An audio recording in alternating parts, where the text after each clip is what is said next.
Để móc mẫu chuông Hello Kitty này mình sử dụng các nguyên liệu như trên màn hình. Về len thì mình sẽ sử dụng len có kích thước cỡ sợi là 2mm và kim có kích thước 2.5mm. Về len thì do mẫu này mình sử dụng khá nhiều màu len, cho nên là khi các bạn cần cái mã màu len thì các bạn cứ để lại comment thì mình sẽ gửi mã màu len cho các bạn. Bây giờ chúng ta sẽ chuẩn bị kim và len cùng nhau móc cái mẫu này ha. Chúng ta sẽ cùng nhau móc những cái chi tiết trước, rồi mình sẽ hướng dẫn mọi người móc cái vòng của cái chuông gió này ha. Bây giờ mình sẽ bắt đầu móc với lá cây. Chúng ta sẽ bắt đầu móc cái dây lá này. Thì mình sẽ tạo cái nút thắt đầu tiên. Mình sẽ tạo nút thắt như thế này. Rồi mình sẽ móc lên 3 mũi bính. Quay trở lại từ chân bính thứ hai này, mình sẽ móc vào đây một mũi đơn. Chân bính tiếp theo mình sẽ móc một mũi đơn. Và cùng ở chân đó thì mình sẽ móc vào đó một mũi dời. Lúc này mình đã tạo được chiếc lá đầu tiên. Sau đó là mình sẽ móc lên là 7 mũi bính. Rồi mình quay lại từ chân thứ hai này, móc một mũi đơn. Chân tiếp theo mình móc một mũi đơn. Và cùng lúc đó là mình sẽ móc một mũi dời vào chân đó luôn. Thì mình đã tạo được chiếc lá thứ hai. Chúng ta sẽ lặp lại cái cụm móc trước vừa rồi ha. Mình sẽ lặp lại cái cụm móc vừa rồi để mà tạo được các cái lá với khoảng cách là 7 mũi bính. Đó, rồi mình sẽ lặp lại cái cách tạo lá.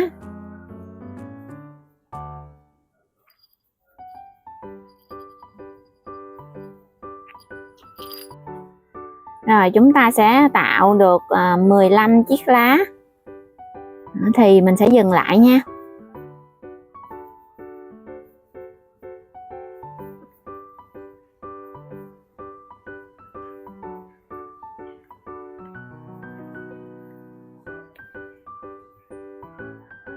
Hoa hồng nhỏ mình sẽ móc bằng len màu hồng nhạt này.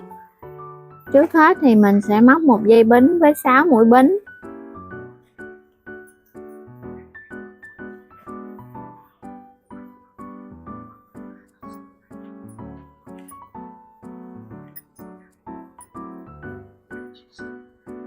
Mình sẽ quay lại từ chân thứ hai, tính từ kim này mình móc một mũi đơn.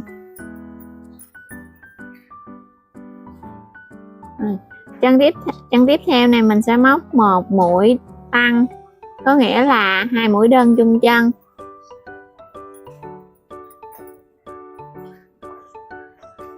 Mình sẽ còn 3 chân, thì 3 chân này mỗi chân mình sẽ móc là 3 mũi đơn chung chân. 1 2 3. Đó, mình móc một cụm 3 mũi đơn như thế này và mình sẽ móc tiếp mỗi chân như thế cho đến hết.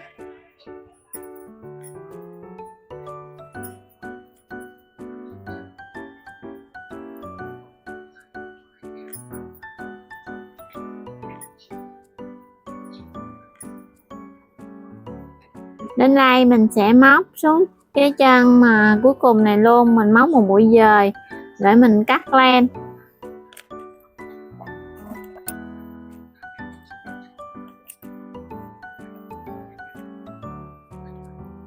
Rồi mình sẽ đâm kim từ dưới lên để kéo cái đoạn len thừa này xuống phía dưới này. Rồi lát nữa mình sẽ dán tạo hình, mình sẽ quấn cái hoa hồng lại như thế này nè, rồi mình sẽ dán lại. Những bông hoa hồng này mình sẽ bắn keo và mình quấn nó để tạo hình. Chúng ta sẽ bắt đầu từ cái phần này và ở đây sẽ là cái đầu cuối của cái hoa hồng nha.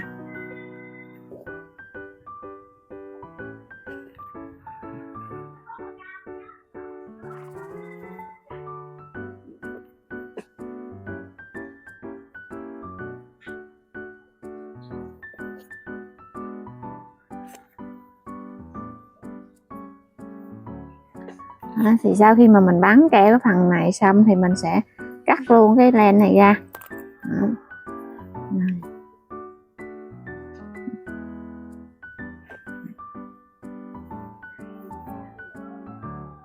Đó, Như vậy là mình dán xong một cái hoa hồng rồi. Mọi người sẽ dán hết số hoa hồng mình đã móc nha. Và bây giờ mình sẽ móc phần nơ này. Thì mình sẽ sử dụng len màu tím nhạt. Thì trước hết mình sẽ tạo một cái dây bính có chiều dài là 45 mũi bính.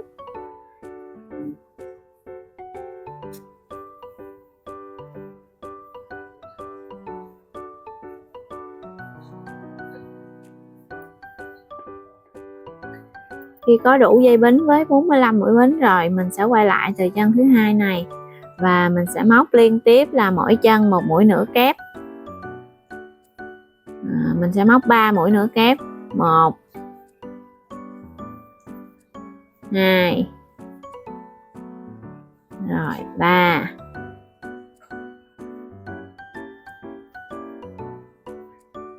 Tiếp tục mình sẽ móc là 4 mũi dời. 1 2 3 4.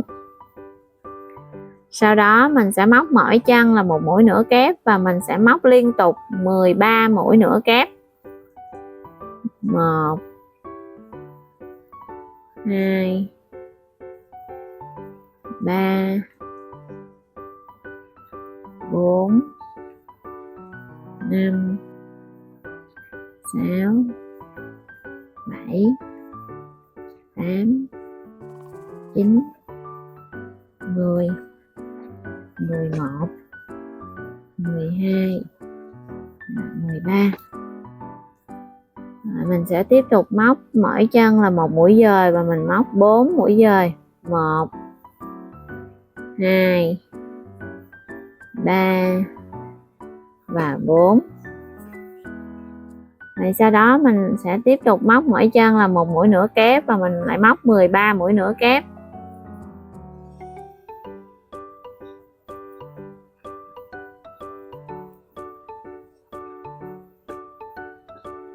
Rồi sau khi móc xong 13 mũi nửa kép rồi, mình sẽ tiếp tục móc mỗi chân một mũi dời và mình móc 4 mũi. 1 2 3 và 4. Ở đây thì mình còn lại là 3 chân móc cuối cùng thì mình sẽ móc mỗi chân là một mũi nửa kép.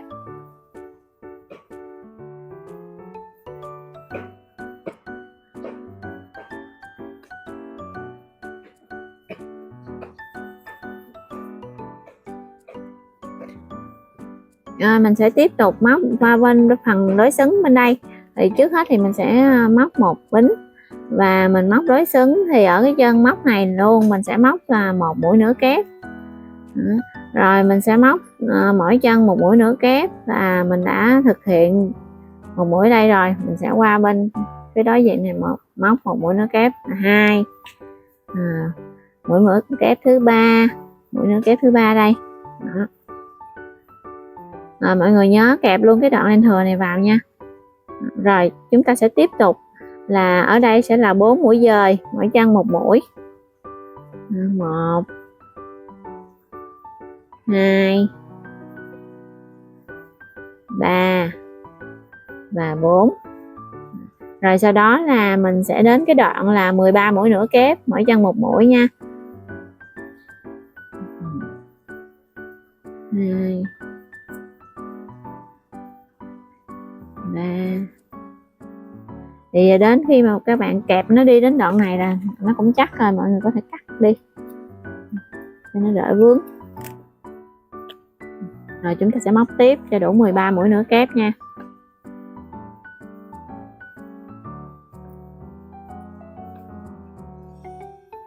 Rồi sau khi thực hiện xong rồi, mình đến cái đoạn này mình lại móc mỗi chân một mũi dời và mình móc 4 mũi.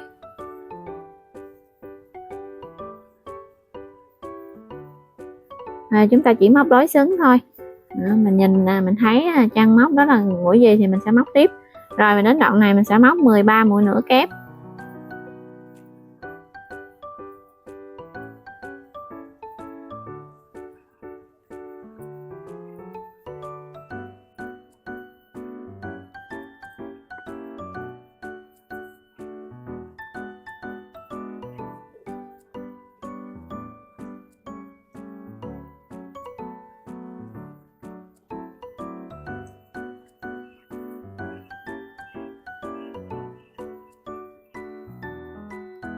Rồi đến đoạn này thì mình sẽ thực hiện là mỗi chân một mũi dời, và mình cũng thực hiện 4 mũi dời.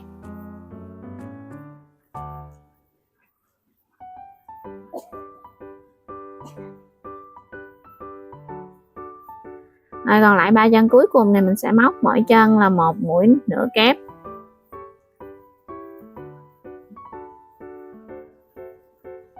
Rồi như vậy là mình đã hoàn thành xong cái nơ này, và mình sẽ móc qua đây là 1 mũi dời để kết hàng. Mình sẽ cắt len.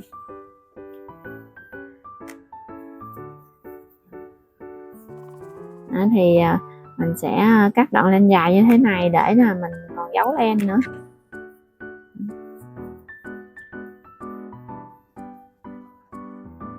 Rồi mình sẽ nhập.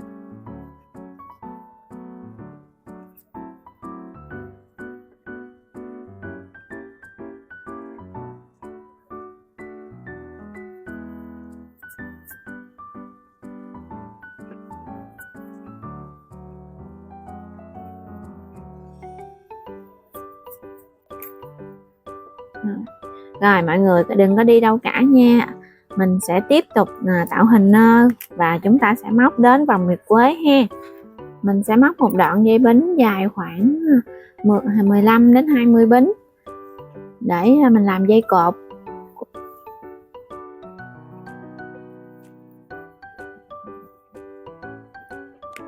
Đây mình sẽ móc một đoạn như thế này nha. Nơ tím này mình cũng dán để tạo hình nó. Mình cắm một ít keo vào phần giữa này và ở bề trái nha. Rồi mình sẽ ốp cái phần nơ này vào như thế này. Đồng thời là mọi người sẽ xoay cái này đưa ra nha.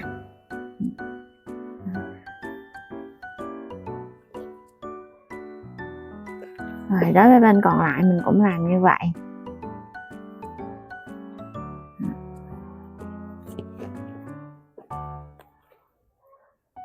Bên còn lại này mình sẽ chấm ít keo ở đây và mình sẽ xoay nó ra.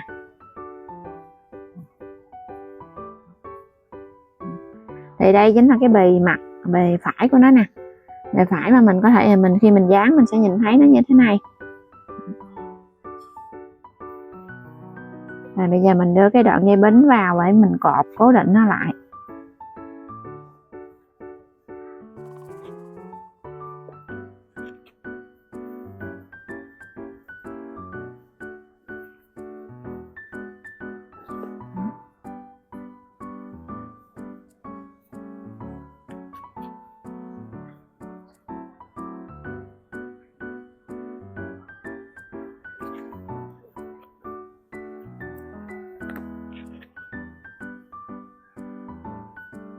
Lát nữa mình dán mình sẽ cắt bỏ cái này. Bây giờ chúng ta sẽ móc ngôi sao này, chúng ta sẽ móc 2 mảnh để mình dán, mình ghép lại với nhau. Thì để móc ngôi sao này trước hết chúng ta sẽ tạo vòng tròn ma thuật. Mình sẽ lấy lên 1 mũi bính và mình móc vào vòng tròn ma thuật này theo cái cụm để tạo từng cánh của ngôi sao ha. Bây giờ đầu tiên là chúng ta sẽ móc 1 mũi đơn. Sau đó chúng ta móc 1 mũi kép. Tiếp tục móc 2 mũi bính và móc xuống vòng tròn ma thuật này 1 mũi kép. Như vậy là mình đã tạo thành một cánh của ngôi sao rồi. Mình sẽ lặp lại cái cụm móc vừa rồi để tiếp tục tạo được đủ 5 cánh ha. Rồi mình sẽ móc lại nè, 1 mũi đơn, sau đó là 1 mũi kép, rồi móc lên 2 bính, rồi móc xuống cái vòng tròn ma thuật này là 1 mũi kép. Và mình đã có 2 cánh rồi, mình sẽ tiếp tục lặp lại cho đến khi đủ 5 cánh ha.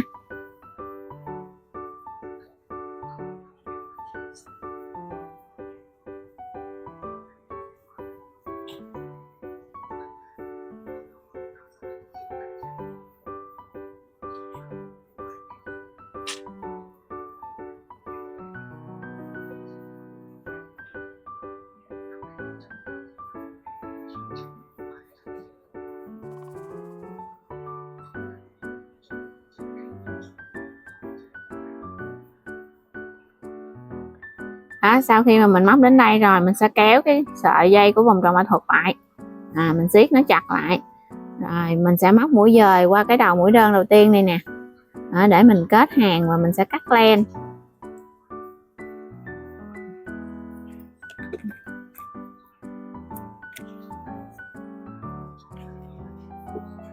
Chúng ta sẽ kéo cái đoạn len thừa xuống phía dưới.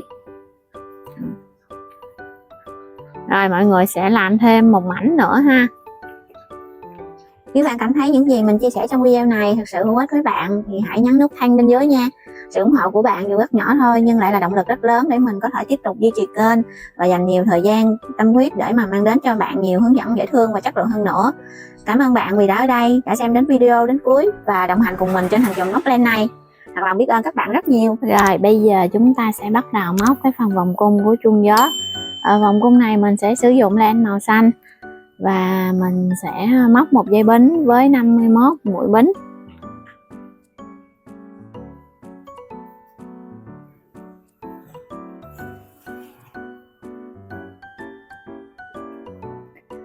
Sau khi mình móc được dây bính với 51 mũi bính rồi, mình sẽ quay lại từ chân thứ hai này, mình móc vào đây một mũi đơn.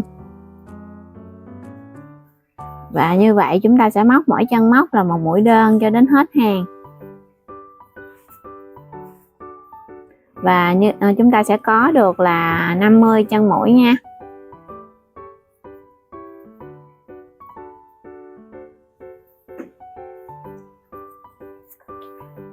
Khi mình móc đến cái mũi móc cuối cùng thì mình sẽ kéo cái đoạn này cho nó thẳng ra, rồi mình sẽ kết hàng qua cái mũi đơn đầu tiên nè. Này, mình sẽ đâm kim vào cái đầu mũi đơn đầu tiên, rồi mình sẽ móc mũi dời để nối nó lại như thế này ha. Lát nữa thì mình sẽ khâu sau. Rồi bây giờ là mình sẽ móc hàng thứ hai, mình lên một bính và ở cái chân lên bính này mình sẽ móc vào đây là một mũi đơn.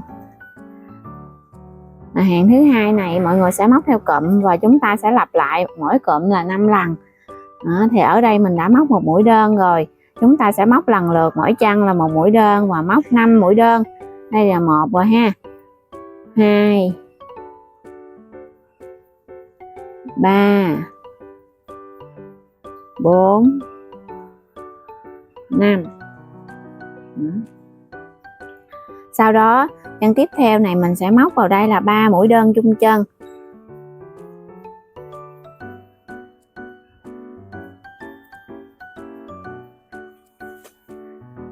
Rồi tiếp tục 4 chân tiếp theo mình sẽ móc mỗi chân là một mũi đơn.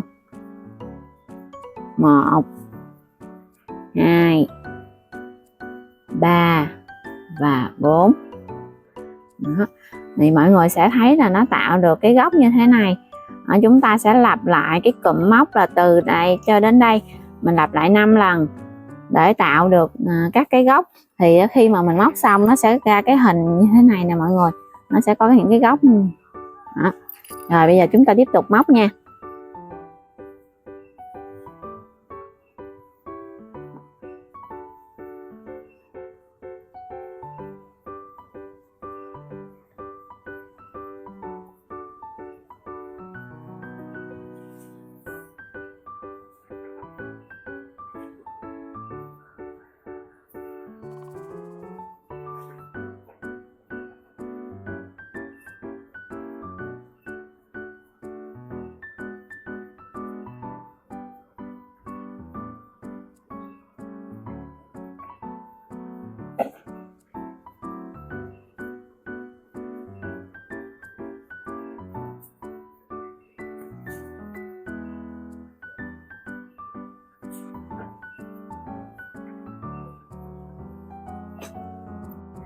Đây, sau khi mà mình móc xong này, mọi người có thể nhìn thấy là nó ra được cái cạnh 5 cạnh như thế này rồi nè.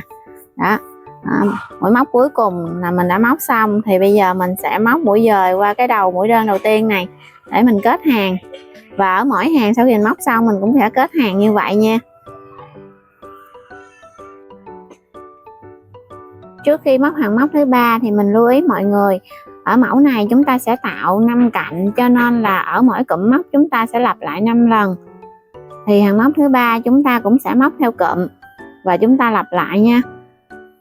Đầu tiên thì ở 6 chân, đầu tiên mình sẽ móc mỗi chân là 1 mũi đơn. Mình sẽ đếm 1 2 3 4 5 và 6. Rồi chân móc tiếp theo mình sẽ móc là 3 mũi đơn chung chân. 1 2 3. Rồi sau đó là mình sẽ móc mỗi chân một mũi đơn, mà mình móc 5 mũi. 1 2 3 4 và 5. Đó, như vậy là mình đã hoàn thành xong một cụm móc. Bây giờ mình sẽ lặp lại cái cụm móc này để tiếp tục tạo thành các cái góc, các cái cạnh như thế nữa.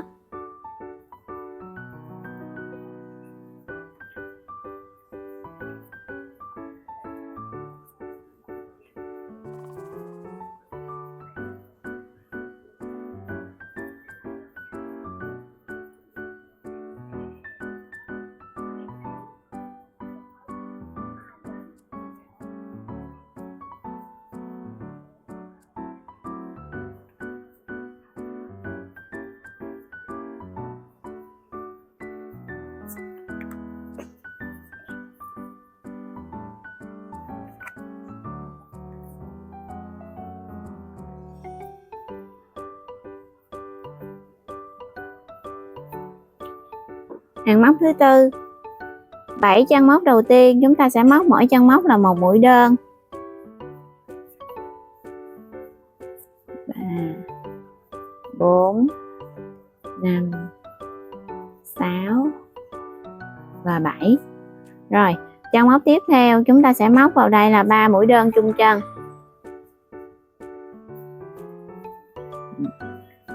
Tiếp tục 6 chân móc tiếp theo chúng ta sẽ móc mỗi chân một mũi đơn. 1 2 3 4 5 và 6. Đó, chúng ta đã hoàn thành xong một cụm móc. Bây giờ mình sẽ thực hiện lặp lại các cụm móc này thêm 4 lần nữa cho nó đủ là thành 5 cạnh nha.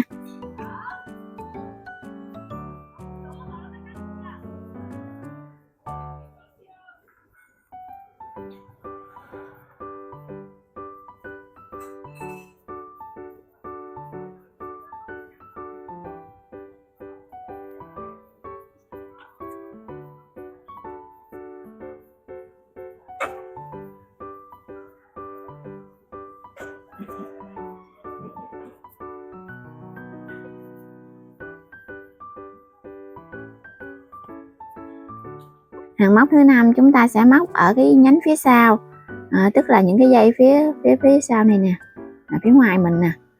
Đó, mình sẽ móc mỗi chân móc là một mũi đơn. Đó, mọi người sẽ lấy chỉ, mọi người sẽ lấy lên ở cái phần phía sau như thế nha, và chúng ta sẽ móc mỗi chân móc là một mũi đơn cho đến hết hàng.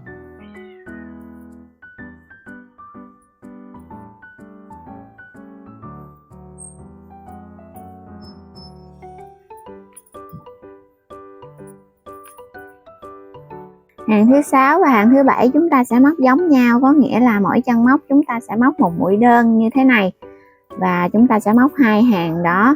Sau khi các bạn móc xong hàng 6 hàng 7 thì chúng ta sẽ gặp lại nhau để tiếp tục móc hàng thứ 8.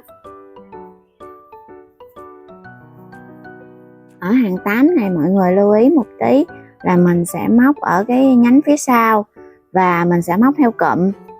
Cho nên là mỗi cụm như vậy mình sẽ lặp lại 5 lần. Thì bây giờ chúng ta sẽ bắt đầu móc.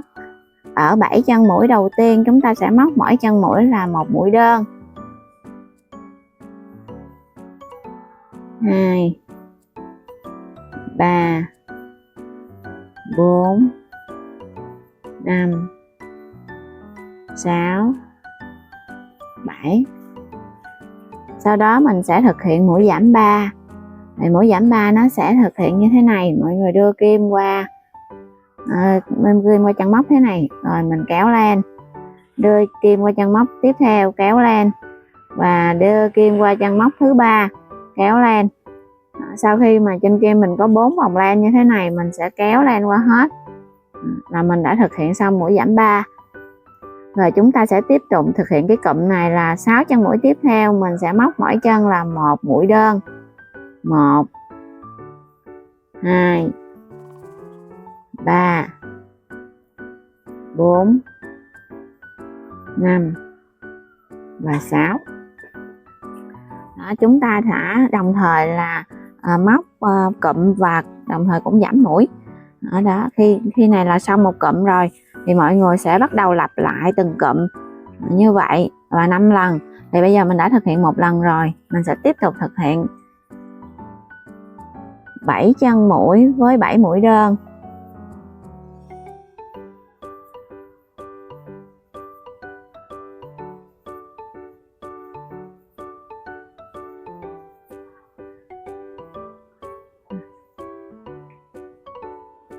Chúng ta tiếp tục móc hàng thứ 9. Ở hàng thứ 9 này mình sẽ móc bình thường ở 2 giây và mình sẽ cũng móc theo cụm. Ở 6 chân mũi đầu tiên này mình sẽ móc mỗi chân là 1 mũi đơn. 1 2 3 4 5 và 6. Sau đó mình sẽ tiếp tục thực hiện cái mũi giảm 3, nhưng mà ở cái chân móc này á, do là mình móc cả 2 giây cho nên mình sẽ thực hiện mũi giảm 3 như thế này. Mình đưa kim qua, mình chỉ đưa kim qua chân móc thôi, một nhánh ở phía trước như thế này. Rồi mình tiếp tục đưa kim qua chân móc thứ 2 và đưa kim qua chân móc thứ 3 như thế này. Sau đó mình mới kéo lên và mình sẽ thực hiện mũi đơn. Như vậy là mình đã giảm được 3 mũi. Rồi chúng ta sẽ tiếp tục móc tiếp cái cụm này là 5 chân mũi tiếp theo thì mình sẽ móc là mỗi chân 1 mũi đơn. Thì chúng ta sẽ đếm 1 2 3 4 và 5. Đó, như vậy là mình đã thực hiện xong một cụm và mọi người để nó xuống, mọi người có thể thấy là nó bắt đầu co lại và nó có cái tạo hình như thế này nè. Rồi mình sẽ móc cho đến khi nào mà nó vuông lại. Đó, rồi mình sẽ khâu nó ha. Rồi chúng ta sẽ tiếp tục lặp lại cái cụm này.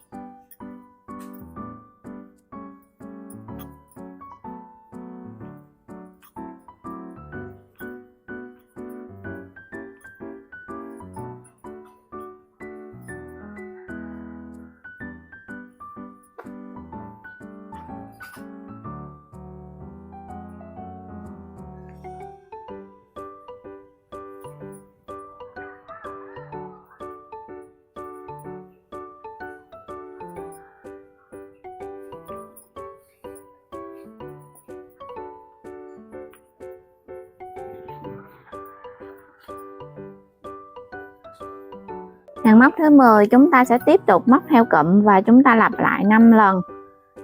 Bây giờ ở 5 chân móc đầu tiên mình móc mỗi chân móc là 1 mũi đơn.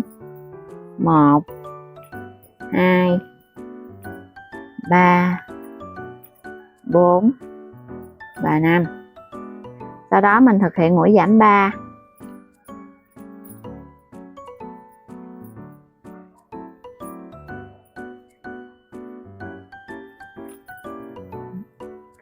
Rồi 4 chân móc tiếp theo mình sẽ móc mỗi chân móc là 1 mũi đơn. 1 2 3 và 4. Như vậy là mình đã thực hiện xong một cụm. Rồi mình sẽ tiếp tục lặp lại cái cụm này thêm cho đủ 5 lần.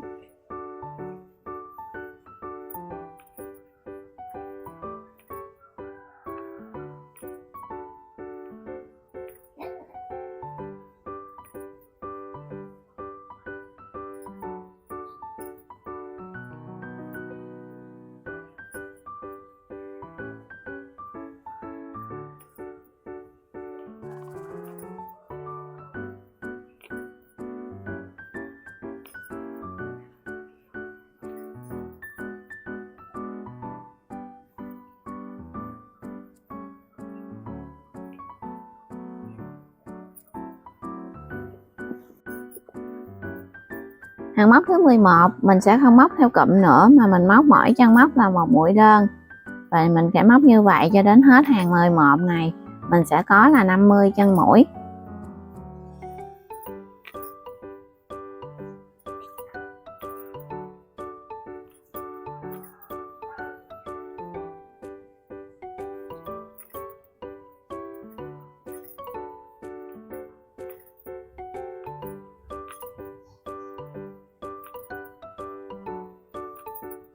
hàng móc 12. Đây, hàng móc 12 chúng ta sẽ bắt đầu móc ở nhánh phía sau. Thì mình sẽ đâm qua đây và mình móc một mũi đơn. Mỗi chân móc mình sẽ móc một mũi đơn như vậy.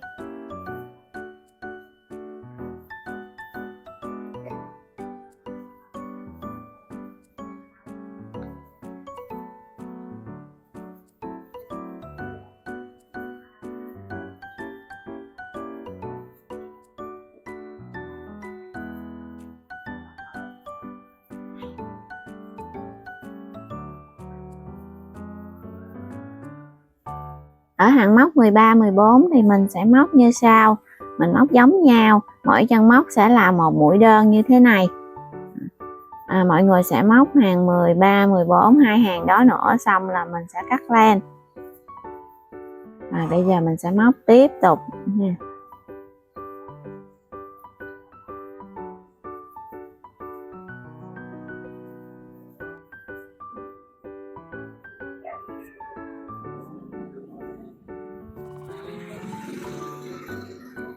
Rồi mình kết thúc hàng móc thứ 14 rồi.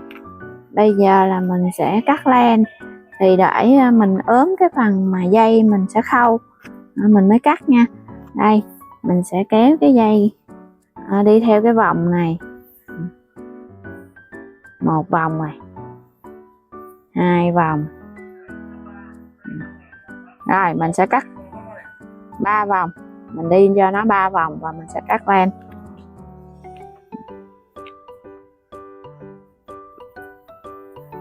Thì cắt như vậy cho nó dư một tí thì lát nữa mình khâu nó không có bị thiếu.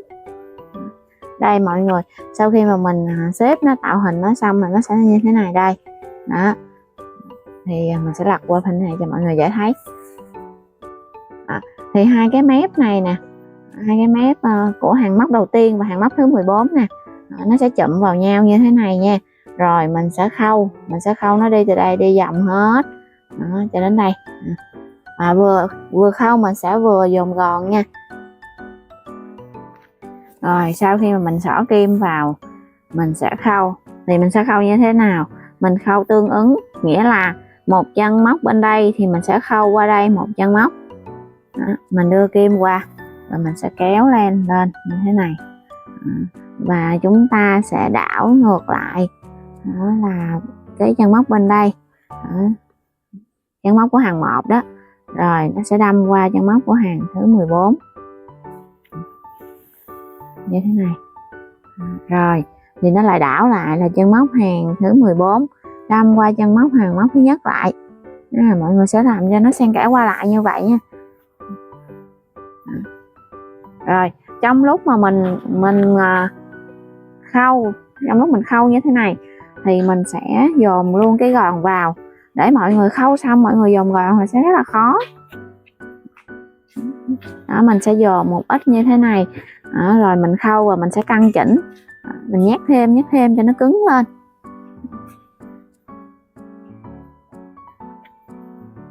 Rồi, mình sẽ khâu thêm và mình nhét gòn tiếp.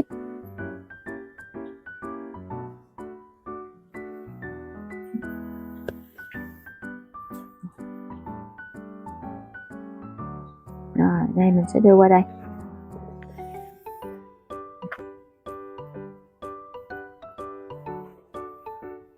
Rồi lại lấy gòn nhét vào.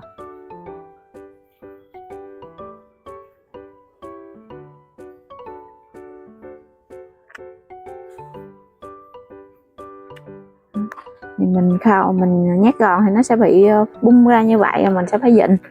Mình vịn nó lại như vậy và mình sẽ khâu tiếp.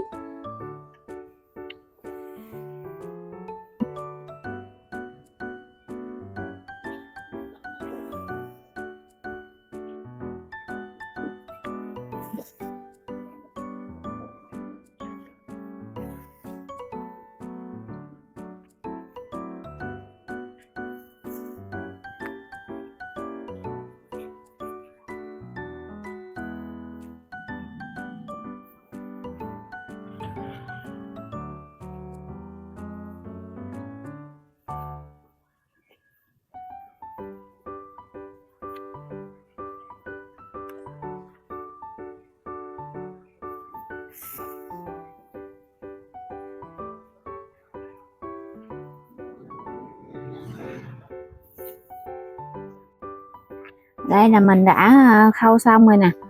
Mình đã đảo lại cái vòng thứ hai để là mình làm cho nó chặt hơn, và như vậy là mình có thể là giấu len và mình cắt len đi. Mình giấu cái đoạn len phía xuống vào trong các mũi móc như thế này là mình có thể cắt len rồi.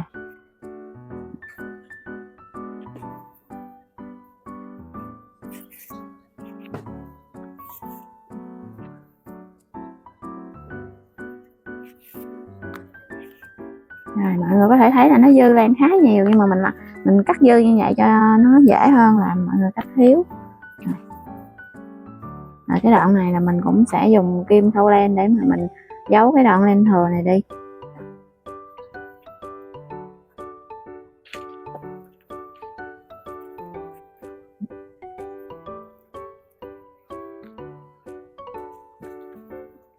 Rồi chúng ta đã xong cái phần khâu. Mình sẽ móc một đoạn dây để mà mình gắn cái chuông này vào. Mình sẽ tạo một cái dây bính.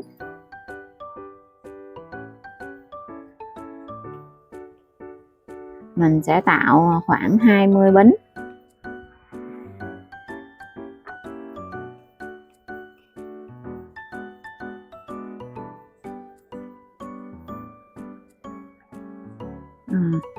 Rồi mình sẽ quay lại. Mình quay lại từ chân thứ 2, 4, 5. Mình sẽ quay lại từ chân thứ 5. Chân thứ 5 này mình sẽ móc một mũi dời. Rồi mình sẽ móc vào các mũi mỗi chân là một mũi dời dời lên.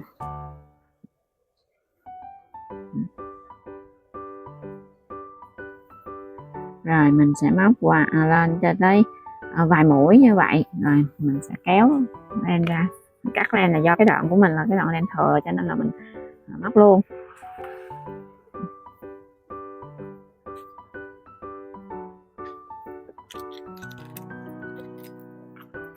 Mình sẽ gắn cái khoen này vào, gắn cái chuông.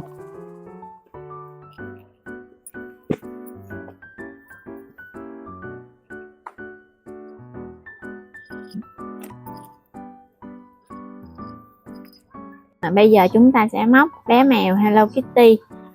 Mình sẽ sử dụng len màu trắng, và trước hết mình sẽ tạo vòng tròn mã thuật.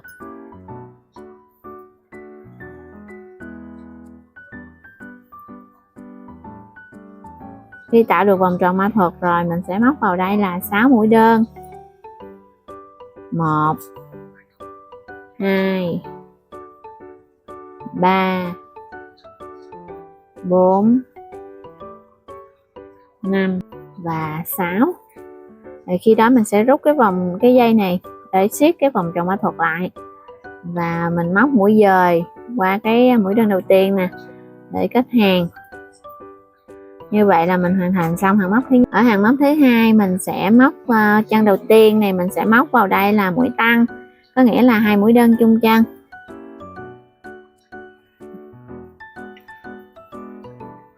Thì lúc này thì mọi người có thể đánh dấu lại cái mũi đơn đầu tiên như thế này. Rồi chân tiếp theo mình cũng móc mũi tăng, và cứ như thế mỗi chân mình sẽ móc mũi tăng, và mình móc cho đến hết hàng thứ hai này mình sẽ có là 12 mũi.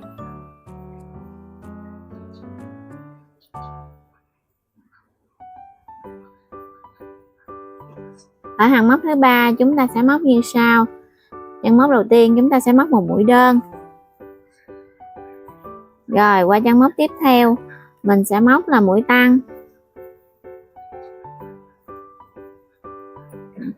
Nó là một cụm móc, và chúng ta sẽ lặp lại cái cụm móc vừa rồi là một mũi đơn và một mũi tăng cho đến hết hàng. Thì khi hết hàng thứ ba này mình sẽ có được là 18 mũi đơn.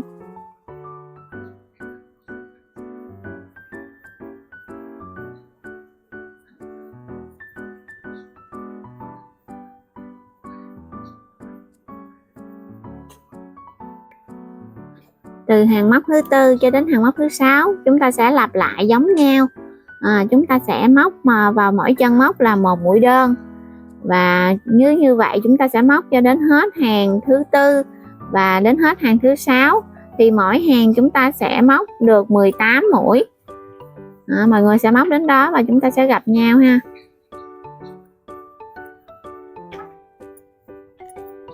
Hàng móc thứ 7 chúng ta sẽ móc như sau.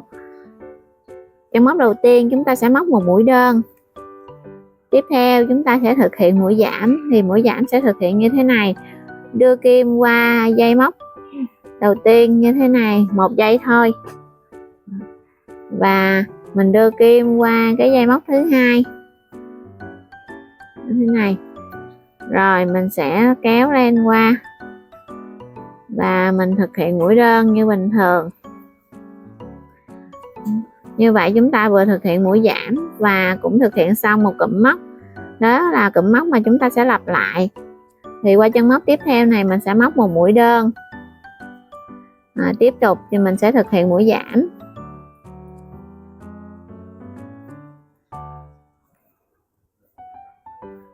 Rồi mình sẽ lặp lại cái cụm móc đó cho đến hết hàng.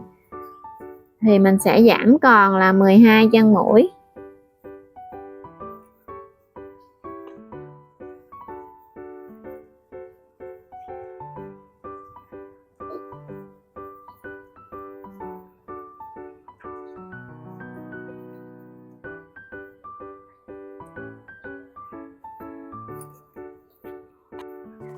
Khi mọi người móc hết hàng móc thứ 7 thì mọi người sẽ kéo một đoạn ra và mình sẽ cắt len. Rồi lúc này thì mình sẽ lấy một ít bông gòn và mình nhồi vào bên trong. Mình sẽ móc tay của Hello Kitty trực tiếp vào phần đầu này. Thì mình sẽ xác định như thế này ha. Mình lấy cái phần giữa đây nè. Đó, mình chiếu cái giữa này. Đó, rồi mình sẽ đưa kim móc vào. Đó, cái phần thân của cái chân móc như thế này. Rồi mình sẽ kéo len vào để nối len vào để móc. Đó, khi mình lấy được len qua rồi mình sẽ móc lên là 3 mũi bính. Quay lại từ chân thứ hai này mình móc một mũi dời. Rồi chân tiếp theo này mình sẽ móc vào đây là một mũi nửa kép. Và mình sẽ móc mũi dời vào y lại cái chân mà mình nối len luôn. Thì lúc này là mình sẽ kéo len ra và mình cắt len.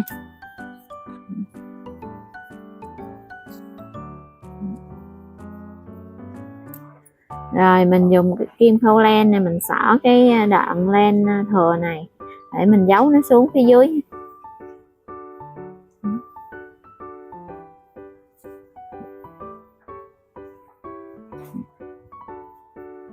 Cái đoạn bên đây là đoạn mình nói vào là mình cũng có thể giấu xuống luôn.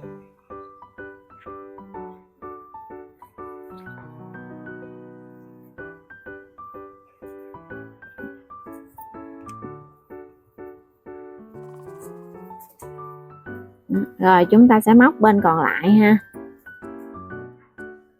Mình sẽ sử dụng len màu đỏ để móc cái nơ nhỏ cho Hello Kitty. Thì mình tạo vòng tròn mã thuật. Sau đó là mình sẽ lấy lên một bính. Đó, mình móc vào vòng tròn mã thuật này là một mũi nửa kép. Rồi mình sẽ móc lên 2 bính. Và mình xuống cái vòng tròn mã thuật này mình móc một mũi dời. Là được mình một cánh nơ ha. Sau đó mình lên một bính lại. Và mình móc vào vòng tròn mã thuật này một mũi nửa kép. Rồi móc lên 2 mũi bính. Và quay xuống vòng tròn này mình móc một mũi dời. Là xong. Rồi mình sẽ cắt len này. Thì mình rút cái vòng tròn mã thuật lại như thế này. Sau đó rồi mình sẽ dùng cái len này mình quấn để tạo thành cái nơ.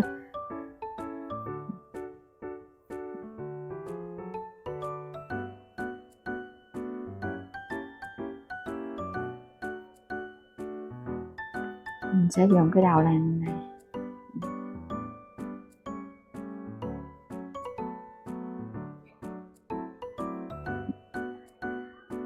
Rồi tạo hình là mình sẽ cột nó lại.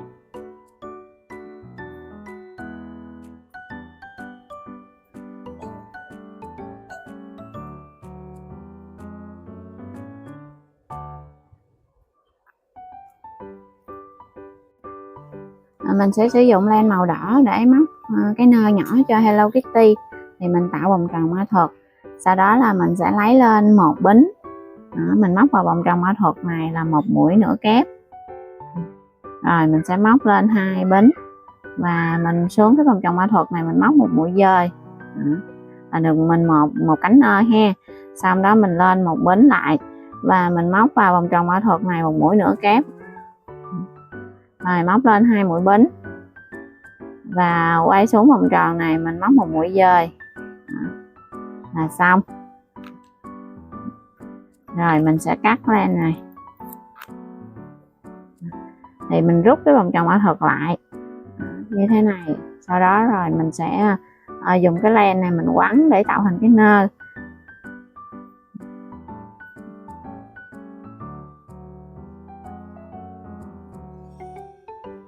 Mình sẽ dùng cái đầu len này.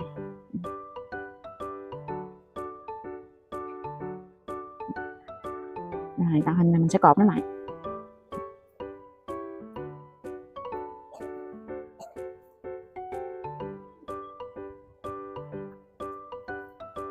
Rồi mình sẽ dán nơ vào đầu của Hello Kitty.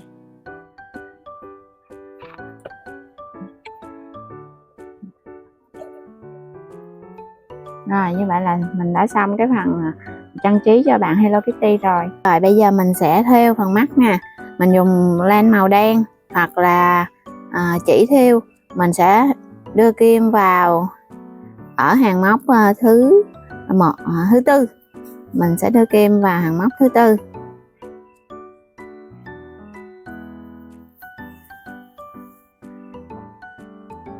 Rồi mình sẽ để chừa một đoạn như thế này. Sau đó mình quay xuống lại để mà tạo hình mắt và qua phía bên này.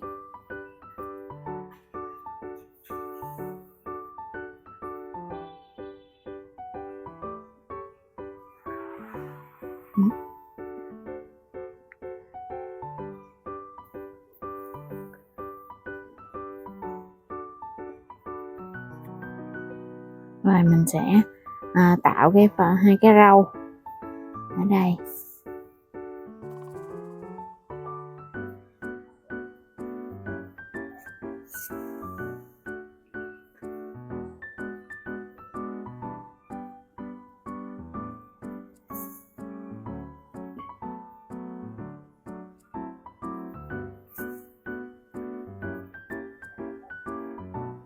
Rồi sau đó mình sẽ đưa nó về phía sau như thế này.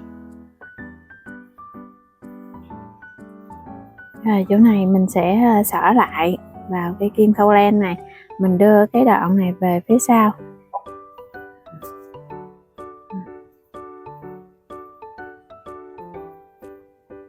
Rồi sau đó là mình sẽ cột nó và mình cắt len đi.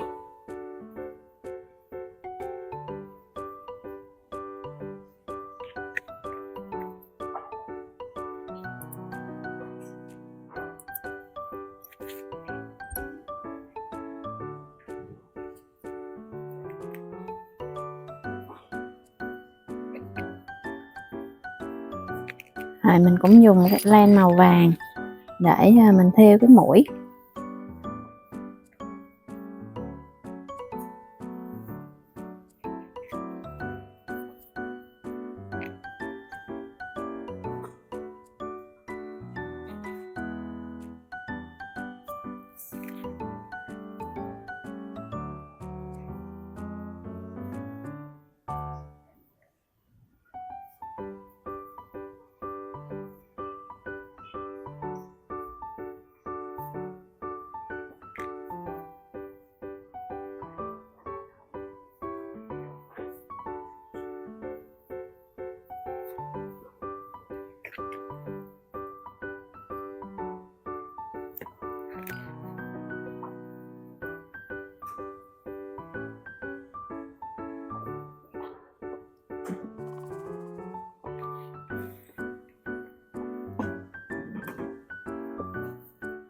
Chúng ta sẽ đánh một ít má hồng cho bạn ấy.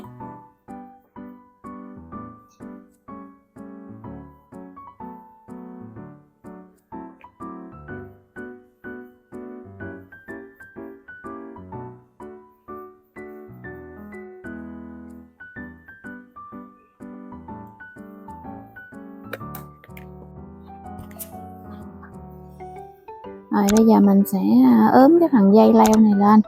Thì mình sẽ sử dụng những cái kim cố định như thế này nè, mình đặt vào. Rồi mình sẽ dán cái nhánh lá này vào cái dây lá này, mình sẽ dán cố định ở hai đầu thôi.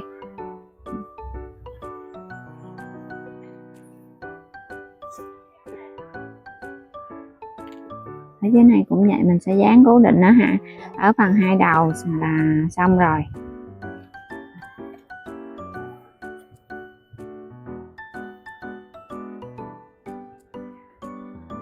Rồi bây giờ mình cũng dán mấy cái bông hoa vào.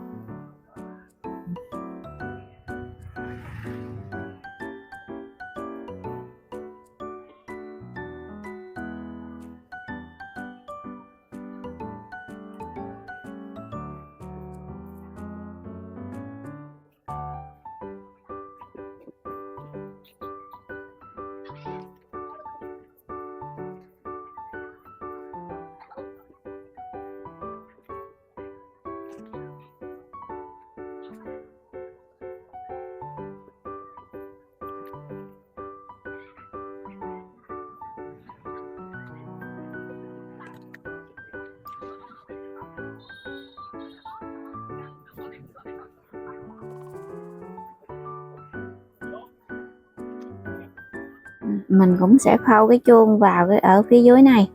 Đây là cái cạnh đỉnh nè. Rồi cái đoạn ở dưới này, cái chỗ mà mình móc các mũi dời để kết hàng đó. Mình sẽ khâu cái chuông vào.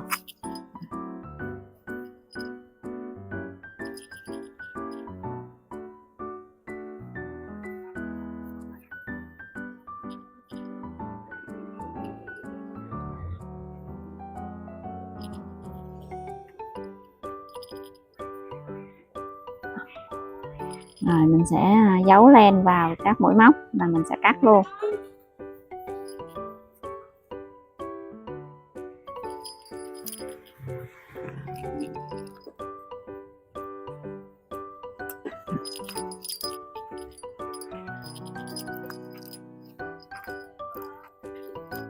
Rồi, chúng ta dán ngôi sao vào.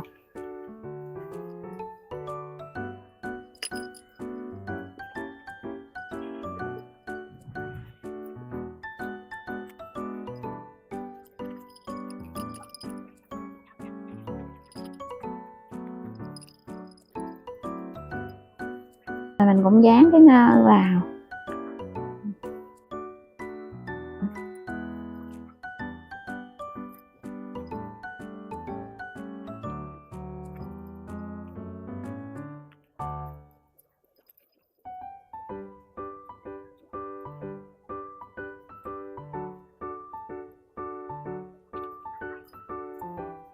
Chúng ta đã cùng nhau móc xong mẫu chuông gió Hello Kitty.